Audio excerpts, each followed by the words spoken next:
Bonjour. Dans cette première séance, nous allons faire une révision qui s'adresse aux élèves de deuxième année bac physique et sciences ex. Nous allons revoir dans cette première partie notamment l'étude des fonctions et les suites. Comme support de discussion, nous allons étudier deux exercices. Le premier exercice porte sur les fonctions, plus exactement l'étude des variations des fonctions. Et le deuxième exercice porte sur les suites. Nous allons donc, à travers ces deux exercices, réviser les notions essentielles sur les fonctions et les suites. Commençons par le premier exercice. Dans cet exercice, on considère deux fonctions f et g, fonctions numériques définies par f de x égale x moins 3 sur x plus 3 et g de x égale x carré plus 2x. La première question demande de déterminer les variations de f et g.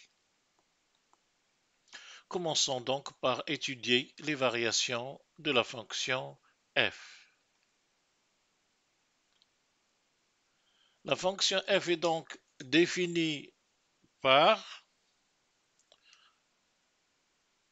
alors nous sommes dans l'exercice 1, première question, et nous considérons la première fonction définie par f de x égale x moins 3 sur x plus 3. On se propose d'étudier donc les variations de cette fonction. Mais avant cela, il faut d'abord préciser son domaine de définition. C'est-à-dire, il faut dire quand est-ce que f de x est défini. Eh bien, f de x est défini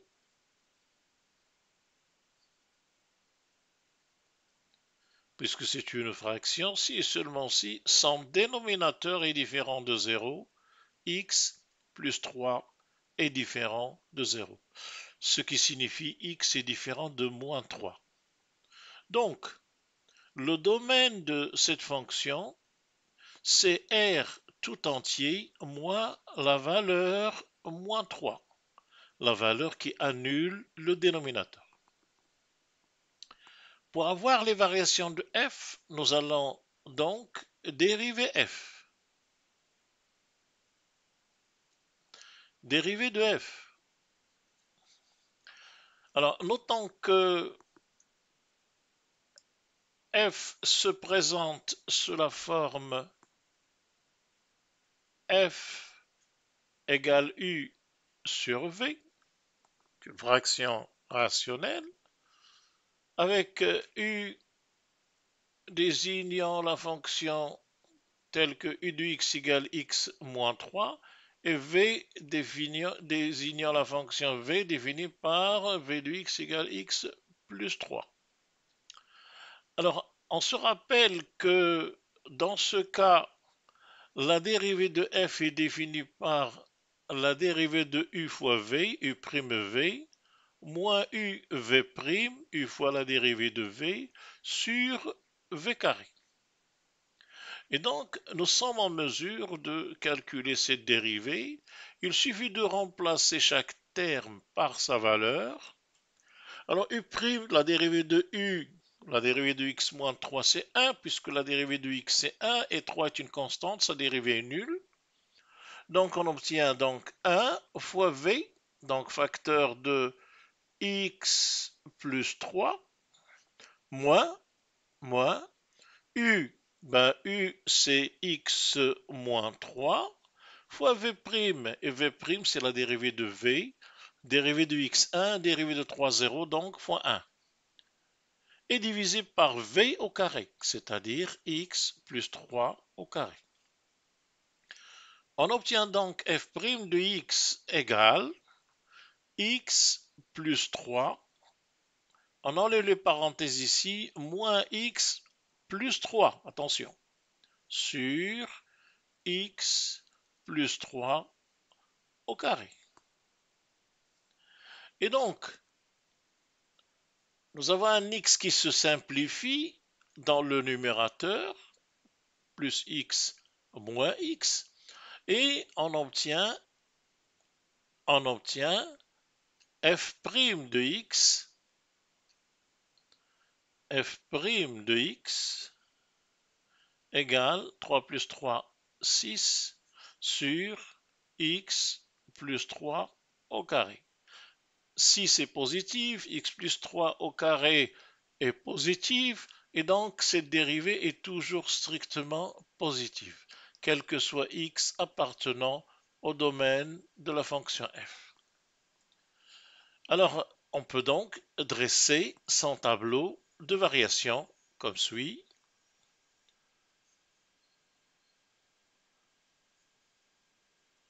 Nous avons x qui varie entre moins l'infini et plus l'infini, en passant par la valeur moins 3 pour laquelle la fonction n'est pas définie.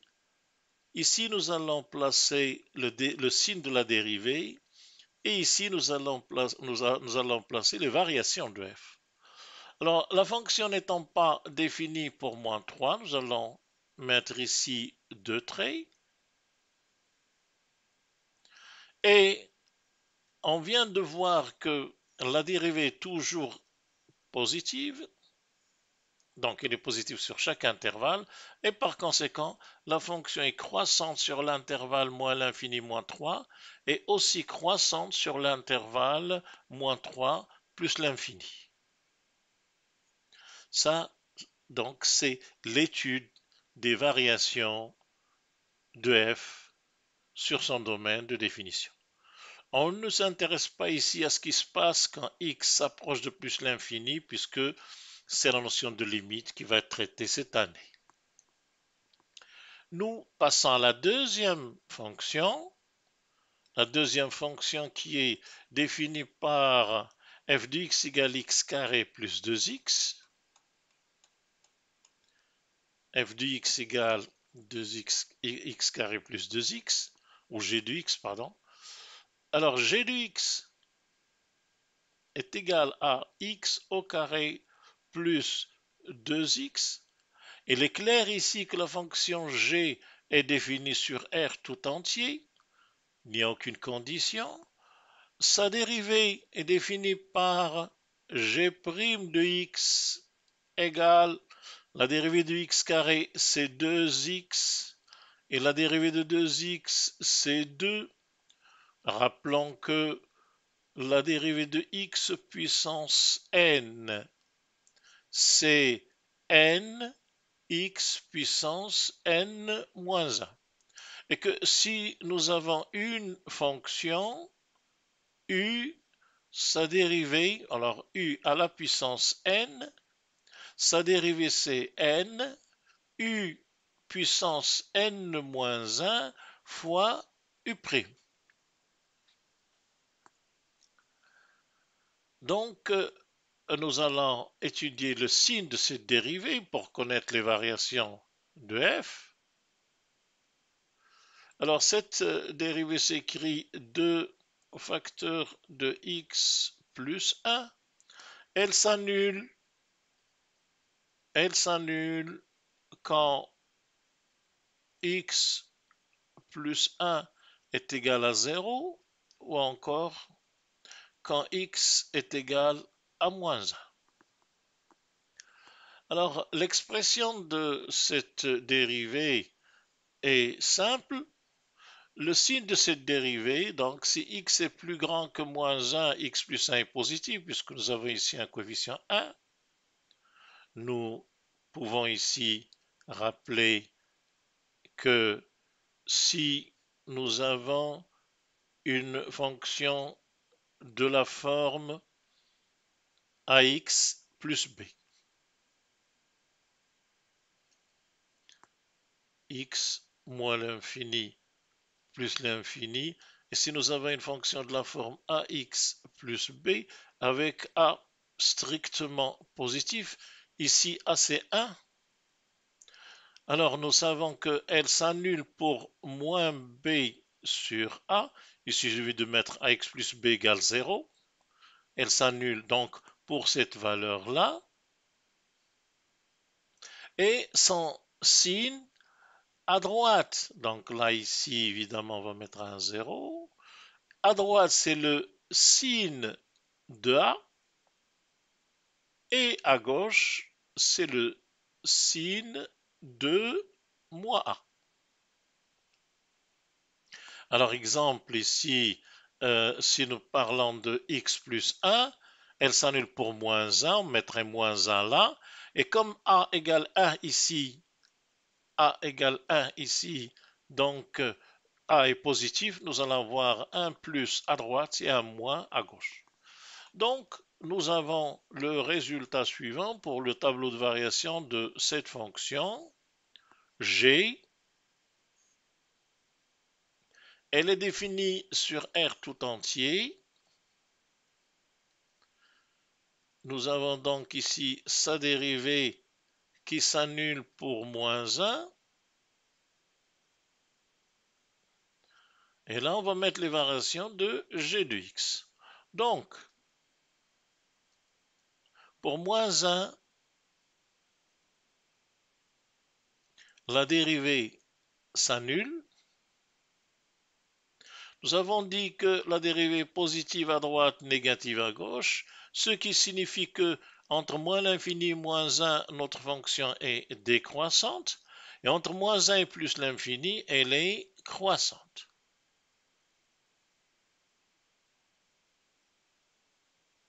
Voici donc les variations de la deuxième fonction. Nous revenons à l'énoncé. Dans la deuxième question, nous allons considérer une nouvelle fonction h qui est la composée des deux. H de x égale f rond g de x. C'est la composée des deux. Première question, quel est le domaine de h?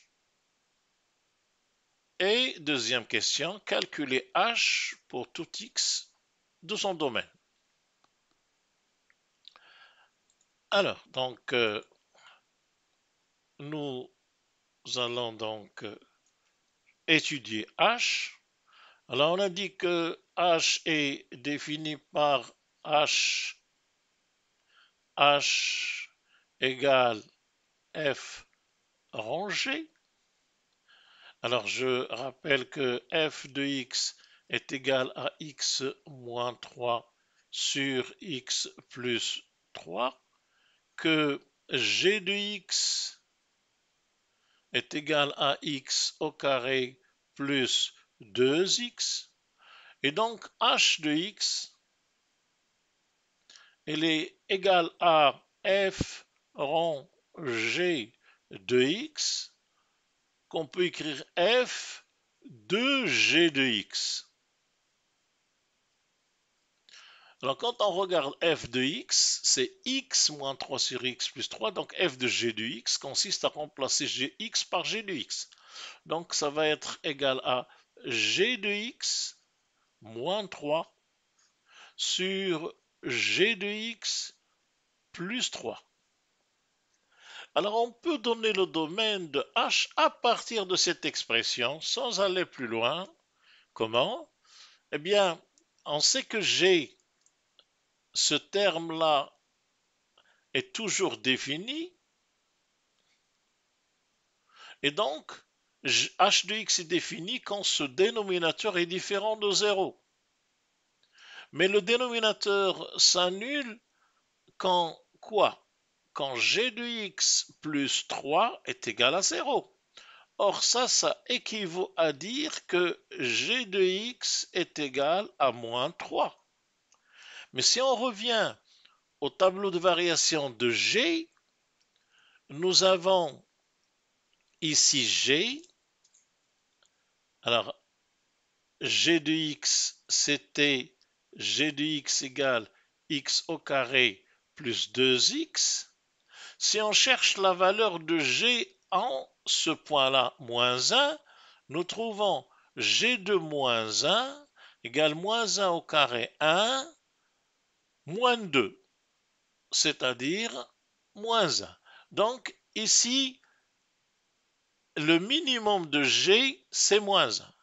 Alors, comme g diminue jusqu'à moins 1 puis remonte, elle ne pourra jamais être égale à moins 3. Et par conséquent, ceci n'est pas possible.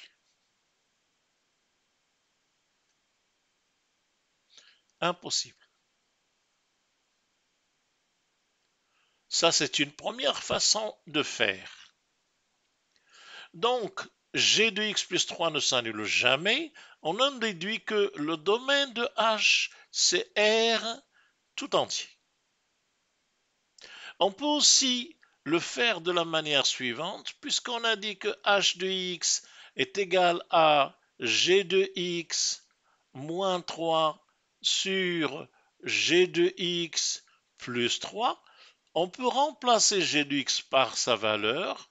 Ça va être x au carré plus 2x moins 3 sur x au carré plus 2x plus 3.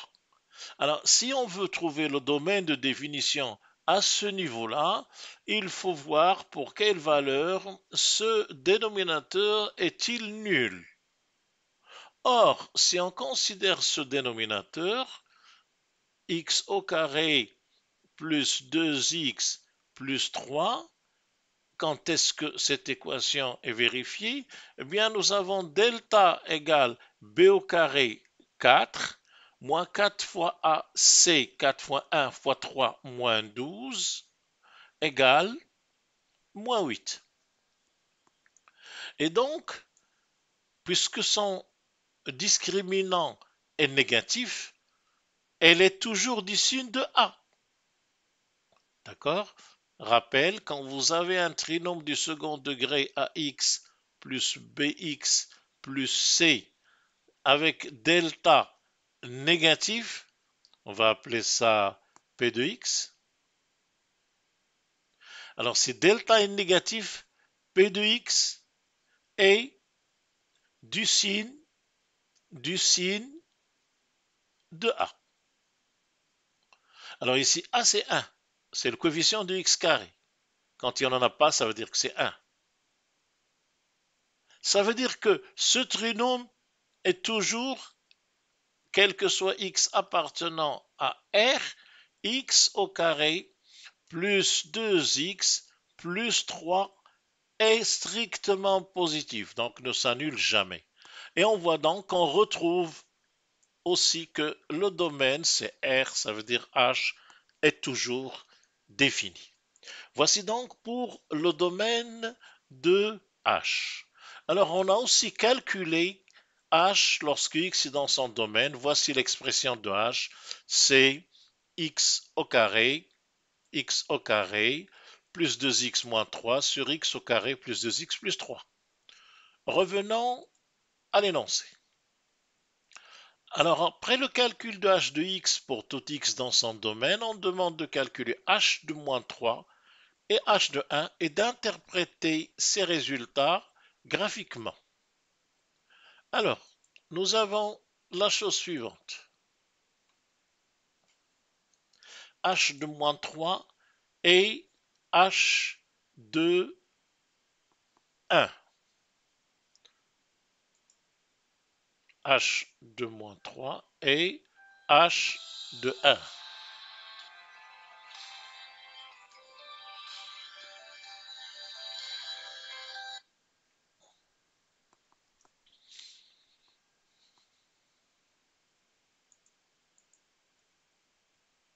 Nous avons donc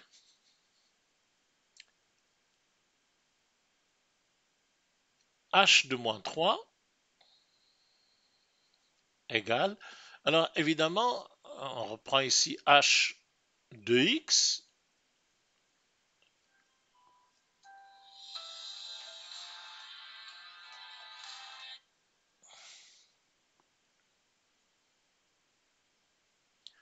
H de x égale x au carré plus 2x moins 3 sur x au carré plus 2x plus 3. Et donc h de moins 3, ça va être moins 3 au carré 9, moins 6, moins 3 sur 9 moins 6 plus 3. Encore 0 sur 6 égale 0. Si on calcule maintenant h de 1, ben on va trouver 1 en haut, 1 plus 2 moins 3 sur 1 plus 2 plus 3. Ça va donner 0 sur 6 égale 0. Alors, on nous demande d'interpréter ces deux résultats graphiquement.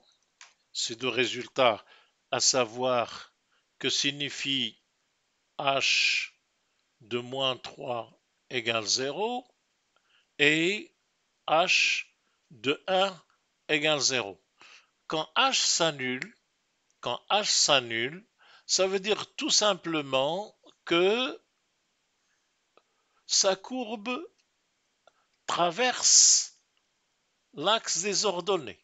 Ici, h est nul. On peut donc dire que graphiquement, cela signifie que la courbe rencontre l'axe des abscisses, quand y s'annule, au point d'abscisse moins 3 et 1. Donc, cela signifie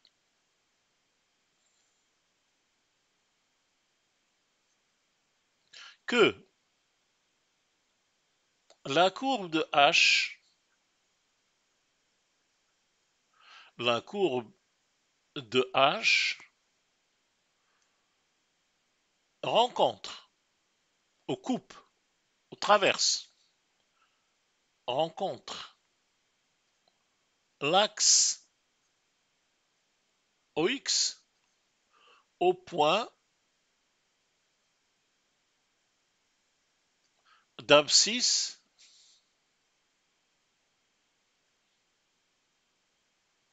moins 3 et 1. Ce sont les points situés sur l'axe des abscisses. Donc on peut les appeler points A. Alors, abscisse moins 3, ordonnée nulle, puisqu'il est sur l'axe OX. Et B, abscisse 1, ordonnée nulle. Voilà donc l'interprétation graphique de ces deux résultats. Revenons au sujet. Troisième question. Montrez que pour tout x réel, h de x est strictement inférieur à 1. Voyons, passant le texte donne h de x pour tout x réel, ce qui est compatible avec le fait que le domaine est R. Bien. Allons-y. Il faut montrer que h de x est toujours strictement inférieur à 1. Donc,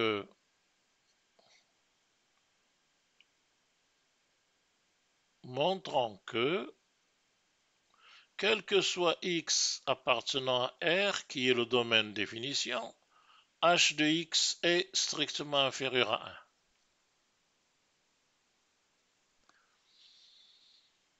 Reprenons l'expression de h. h de x, c'était x au carré plus 2x moins 3 sur x au carré plus 2x plus 3.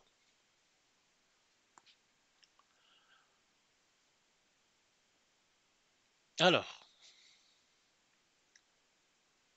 il est clair ici que le numérateur x carré plus 2x moins 3 est strictement inférieur au dénominateur x carré plus 2x plus 3. Tout simplement parce que là, nous avons la même quantité, mais ce terme est plus petit que celui-là. Donc on peut partir de moins 3 inférieur à plus 3 et ajouter la même quantité. Si on ajoute la même quantité, on garde la même inégalité. Or, ce terme-là avait un discriminant négatif, il est toujours positif. On peut donc diviser les deux membres par cette quantité positive sans changer le sens. Alors, si on divise par x carré plus 2x plus 3 les deux membres, on obtient x au carré plus 2x moins 3 divisé par x au carré plus 2x plus 3 qui est inférieur à 1. Mais ça n'est autre que h de x. Donc on a bien prouvé que h de x est toujours strictement inférieur à 1. Revenons à l'énoncé. Après avoir prouvé que h de x est strictement inférieur à 1, on demande d'étudier les variations de h sur chacun des intervalles moins 1 plus l'infini fermé et moins l'infini moins 1 fermé, puis d'en déduire que h est borné sur R. Borné, cela signifie minoré et majoré.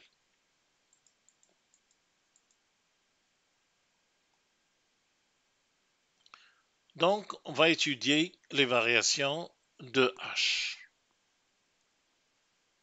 Nous avons ceci. Alors, variation de h.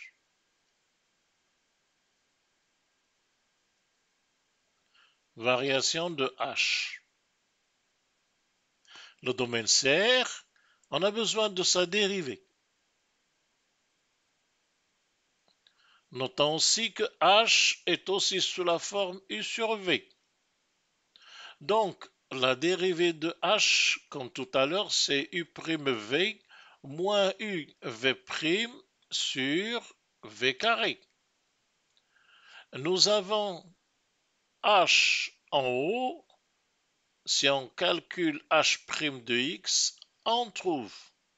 Alors, u', c'est la dérivée du numérateur, c'est 2x plus 2.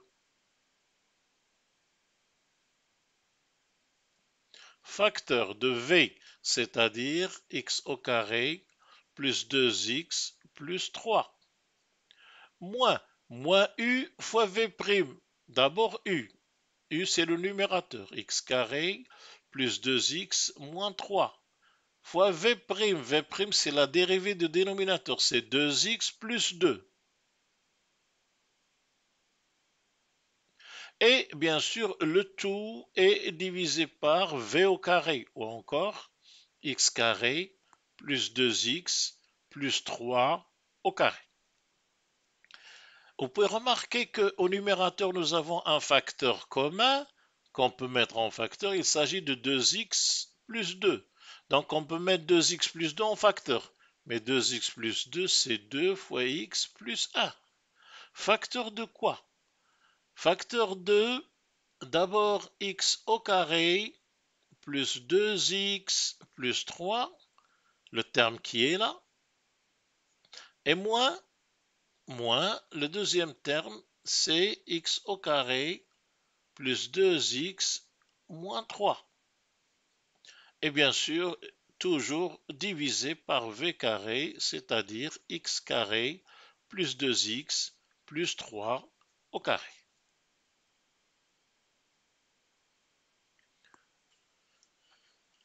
Alors, à l'intérieur des crochets, il y a des simplifications. Donc, nous avons h de x ou h' de x est égal à 2 facteur de x plus 1 facteur de x au carré plus 2x plus 3.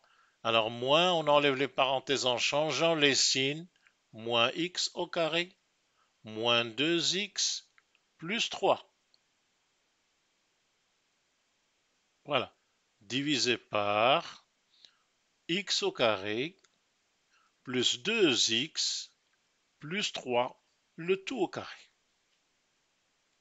Alors, à l'intérieur de la deuxième parenthèse en haut, il y a des simplifications. X carré moins x carré, 2x moins 2x, et on constate que notre dérivée se réduit à... Alors, à l'intérieur de la parenthèse, il y a 3 plus 3, c'est 6,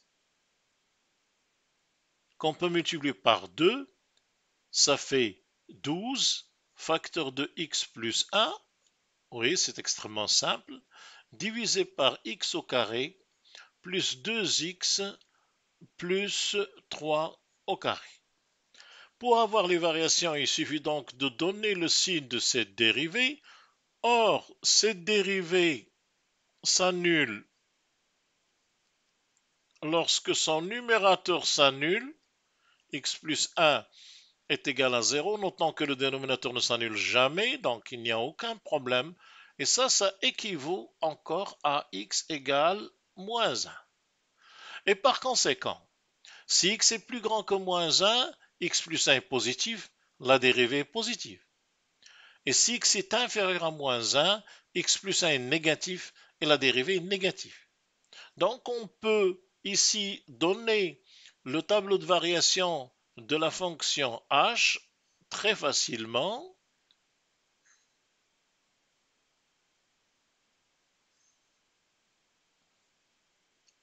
Alors nous avons x qui varie de moins l'infini à plus l'infini en passant par la valeur pour laquelle h' s'annule, h' de x.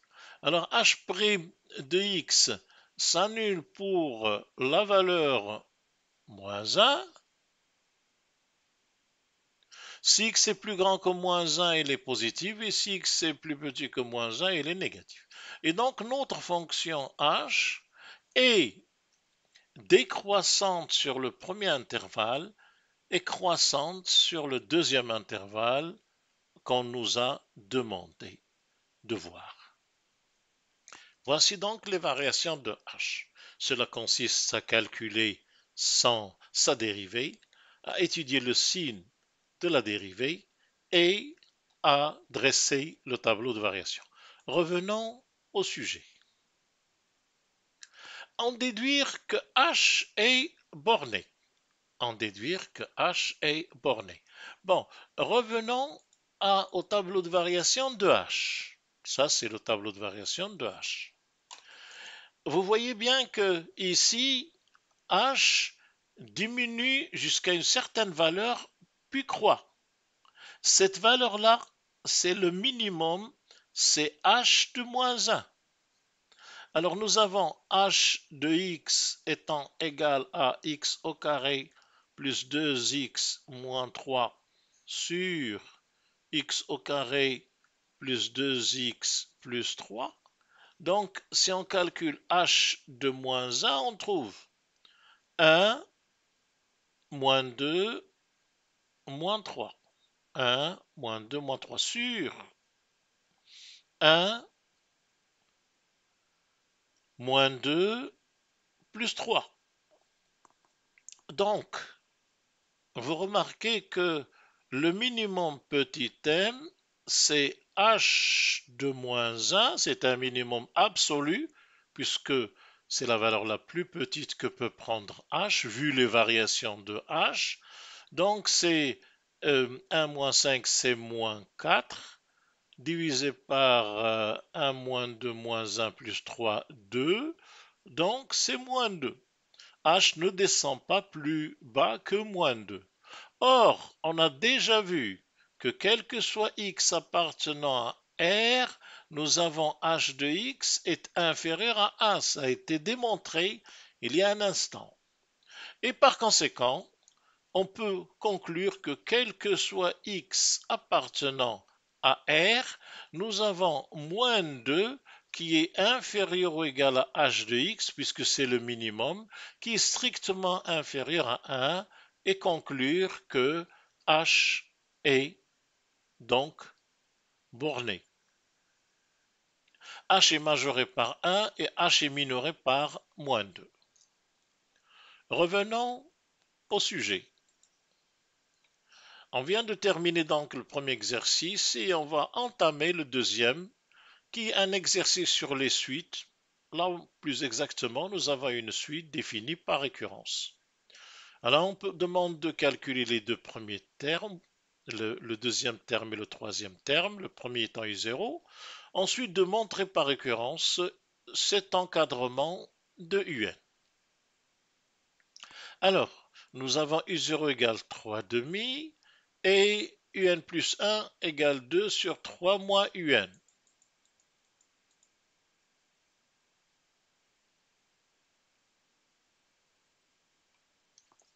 Exercice 2.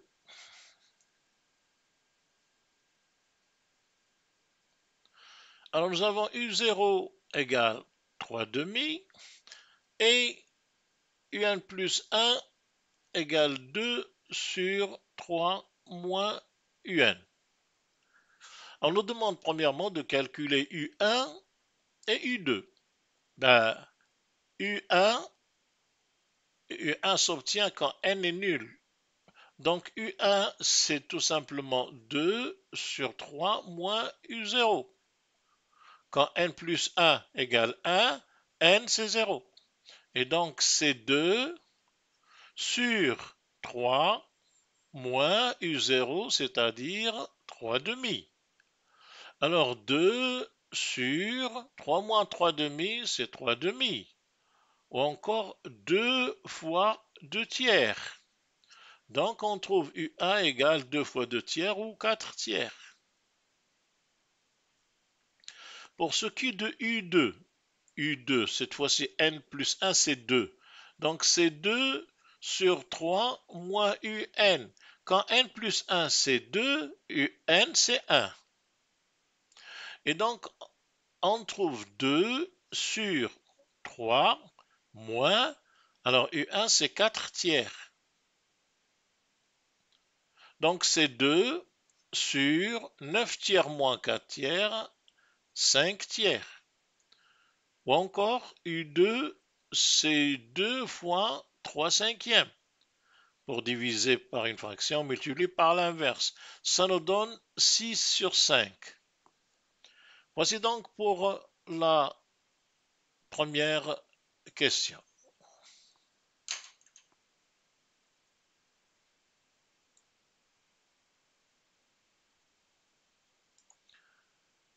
On demande maintenant de montrer que UN est encadré par 1 et 2.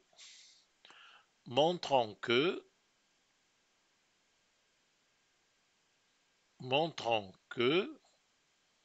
quel que soit n appartenant à grand N, nous avons 1 inférieur à UN inférieur à 2. Donc revoyons l'énoncé. Montrer par récurrence que, c'est ça, quel que soit n appartenant à grand N, UN est compris strictement entre 1 et 2.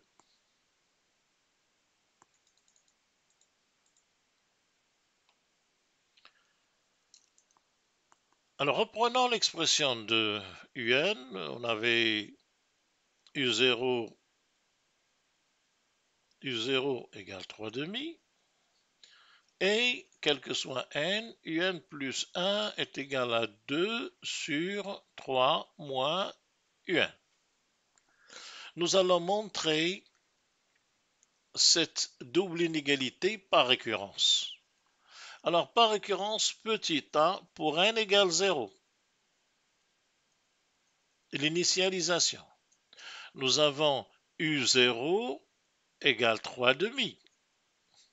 Et on sait bien que 3 demi est strictement compris entre 1 et 2. Donc la récurrence est partie. Maintenant, supposons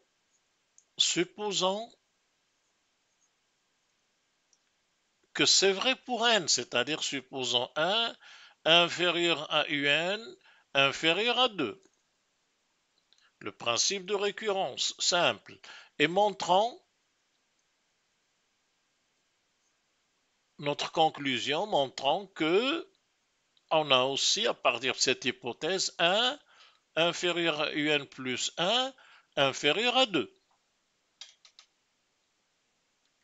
Alors, partant de notre hypothèse, je réécris ici le fait ou la relation entre UN et UN plus 1. On va partir de l'encadrement de UN et arriver à l'encadrement de UN plus 1. Partant de l'encadrement de UN. Alors, on a 1 inférieur à UN inférieur à 2. Le but, c'est d'arriver à encadrer un plus 1. Mais un plus 1, c'est 2 sur 3 moins un. Donc le but, c'est d'arriver à encadrer 2 sur 3 moins un. Un est entre 1 et 2, donc moins un, je vais fabriquer 3 moins un, puis 2 sur 3 moins un. Moins un est compris entre, on change les signes et les places, moins 2 à gauche, moins 1 à droite. J'ajoute 3. 3 moins un est compris entre 2 et 1. 3 moins 2, 1. Et 3 moins 1, 2. Cette expression 3 moins un est comprise entre 1 et 2, donc elle est positive. On peut inverser, mais quand on prend l'inverse, les termes changent de place. Donc l'inverse de 2 et l'inverse de 1 à droite. Maintenant, il reste ça pour avoir un plus 1 multiplié par 2. Mais si on multiplie par 2 qui est positif, nous obtenons 2 sur 3 moins un est compris entre 2 fois 1 demi 1 et 2 fois 1, 2. Mais si vous regardez bien, l'expression au milieu n'est autre que, on va mettre donc, un plus 1 est compris entre 2 et 1. Et on a bien démontré par récurrence que tous les termes de la suite sont compris strictement entre 1 et 2. Revenons au sujet. Une fois qu'on a démontré cet encadrement, on nous demande de vérifier que la différence un plus 1 moins un est égale à un moins 1 facteur de un moins 2 sur 3 moins un. Un moins 1 facteur de un moins 2 sur 3 moins un. Bon, je vous fais remarquer que quand on calcule un plus 1 moins un, on cherche à connaître la monotonie. Alors, montrons que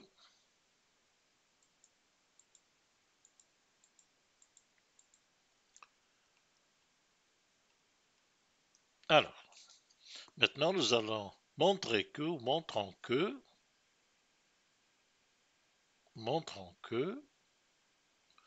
un plus 1 moins un est égal à en haut un moins 1 fois un moins 2 et en bas 3 moins un. On va démontrer ça. Là, l'expression est un plus 1 moins un, mais il y a une relation entre un plus 1 et un. On peut exprimer un plus 1 en fonction de un. Et ce qui est bien puisque le deuxième membre ne contient que un. Donc on part de un plus 1 moins un. Ça va être 2 sur 3 moins un. Ça c'est un plus 1 moins un. On réduit au même dénominateur qui est 3 moins un. Et on va avoir 2 moins un facteur de 3 moins un. Donc, on retrouve un plus 1, où on se retrouve avec un plus 1 moins un égal. Au numérateur, nous avons 2 moins 3 un. Je développe ici, il faut faire attention au signe, plus un au carré sur 3 moins un.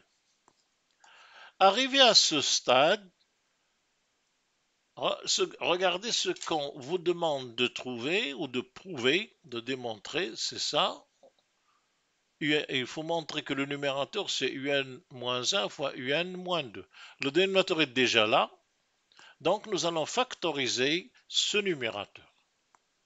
Alors pour factoriser ce numérateur, il suffit de remarquer que un au carré moins 3 un plus 2, c'est le numérateur écrit, c'est la même chose. Ce numérateur, pour le factoriser, nous allons considérer l'expression x au carré moins 3x plus 2. Pour factoriser celui-là, il suffit de remplacer un par x et travailler avec ce trinôme du second degré. Nous avons delta qui est égal à b au carré 9, moins 4 fois 1 fois 2, 8, moins 8 égale 1. Et donc les racines sont la première x1 égale moins b 3, plus racine de delta, racine de 1, 1 sur 2a égale 4 sur 2, c'est 2. La deuxième racine, c'est moins b3, moins la racine de delta sur 2, c'est 2 sur 2, c'est 1. Par conséquent, quand on connaît les racines x1, pardon, ici c'est x2, quand on connaît les racines x1 et x2 d'un trinôme du second degré de la forme ax carré plus bx plus c, sa factorisation est de la forme a facteur de x moins x1 facteur de x moins x2. Ici, a c'est 1. Quand il y a x carré, ça veut dire 1 fois x carré. Donc, x au carré plus 2, pardon, moins 3x plus 2 est égal à 1 facteur de x moins la première racine facteur de x moins la deuxième racine. Or, x représenté pour nous un, on en déduit facilement que un au carré moins 3un plus 2 est égal à un moins 1 facteur de un moins 2. Et donc, finalement, on a bien obtenu que un plus 1 moins un est bien égal à un moins 1 fois un-2 en haut sur 3 moins un. Voici donc la transformation demandée. Revenons au sujet.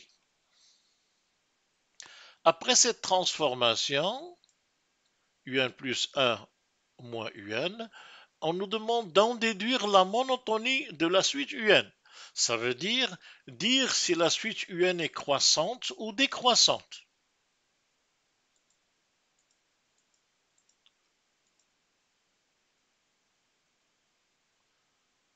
Alors, partant de cette égalité, on sait que si on connaît le signe de un plus 1 moins un, on peut en déduire la monotonie. Mais le signe de un plus 1 moins un dépend du signe de cette fraction. Alors, notons d'abord que, quel que soit n appartenant à grand N, nous avons un qui est toujours compris entre 1 et 2. Alors regardez, dans un premier temps, un inférieur à 2 implique un inférieur à 3. Ce qui implique que si on fait passer un dans le deuxième membre, on obtient 3 moins un supérieur à 0. Donc, dans cette fraction, le dénominateur est positif. Reste le signe du numérateur. Alors le numérateur, pour avoir le signe du numérateur, nous avons 1 inférieur à un implique que un moins 1 est positif. On a utilisé cette partie-là de ce qu'on a démontré tout à l'heure. Et, continuons. La deuxième partie, celle-là, c'est-à-dire le fait que un soit inférieur à 2 implique que un moins 2 est négatif. Donc, nous avons un-1 qui est positif et un-2 qui est négatif. Ceci implique que le numérateur qui est le produit, c'est-à-dire un-1 fois un-2 est négatif. Et par conséquent, vu que le dénominateur est positif et le numérateur est négatif, on en déduit que la différence qui est là est négative. Donc,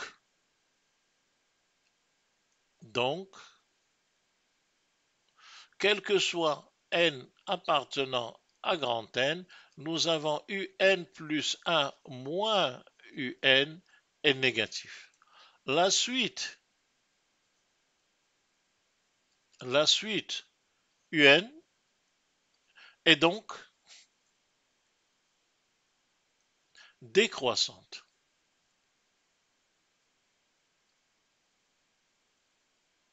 En fait, elle est strictement décroissante. Revenons au sujet pour la suite. Une fois qu'on a étudié la monotonie de la suite un, alors on pose Vn égale un-1 sur un-2 et on demande de calculer U0 et de déterminer le signe de Vn.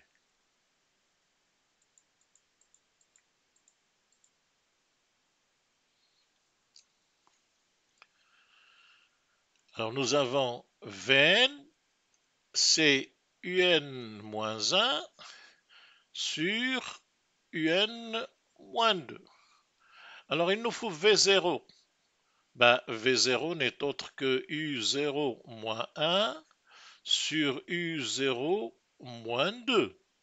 U0 c'était 3 demi, hein, c'est bien ça.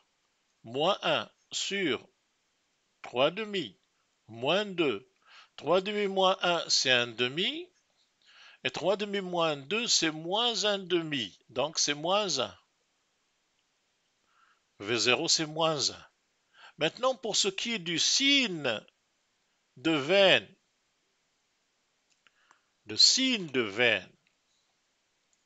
bien sûr, on va reprendre toujours la même inégalité. On a, quel que soit n appartenant à grand N, un est strictement compris entre 1 et 2.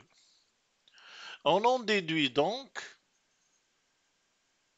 que un-1 est positif, ce qu'on a vu tout à l'heure, et un-2 est négatif.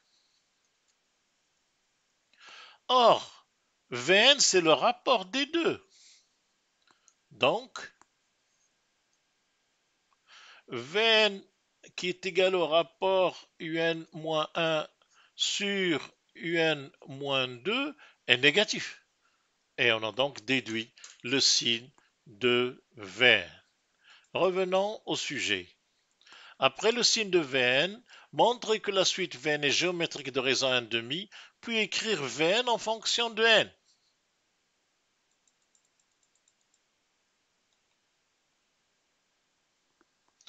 Montrons que la suite Vn est géométrique de raison 1,5. Alors, continuons. Nous avons Vn est égal à un moins 1 sur un moins 2. Nous avons trouvé V0 égale moins 1. Alors, pour montrer que Vn est une suite géométrique, il va falloir prouver que Vn plus 1 est de la forme Q fois Vn. Q sera la raison. Alors, calculons Vn plus 1. Vn plus 1, c'est donc un plus 1 moins 1 sur un plus 1 moins 2. Remplaçant un plus 1 par sa valeur, c'est 2 sur 3 moins un. Moins 1 sur 2 sur 3 moins un moins 2. Nous allons réduire au même dénominateur. On trouve Vn plus 1 égale. Alors au numérateur, on va voir 2 moins 1 fois 3 moins un. Donc, attention, moins 3 plus un. Divisé par 3 moins un. Et en bas, on va voir 2. Alors, 2. Alors, moins 2 fois 3 moins un. Donc, moins 6. Plus 2 un. Divisé par 3 moins un. Commençons par simplifier 3 moins UN.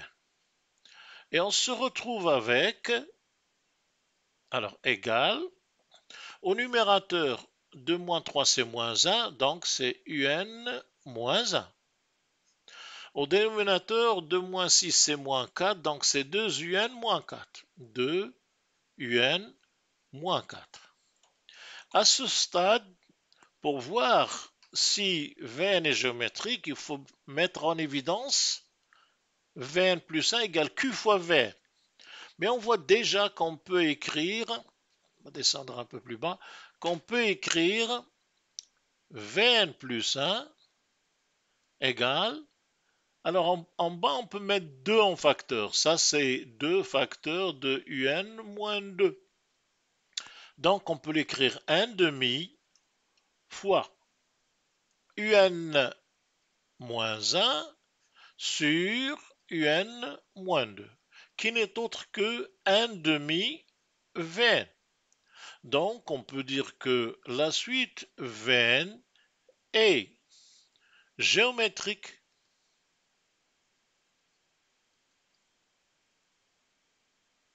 De raison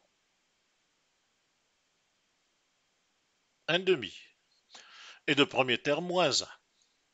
Alors on sait que une formule de cours nous donne Vn égale V0 fois la raison puissance n. Donc c'est moins 1, ça c'est le premier terme. La raison c'est 1 demi puissance n. Revenons au sujet. Dernière question. En déduire Un en fonction de n.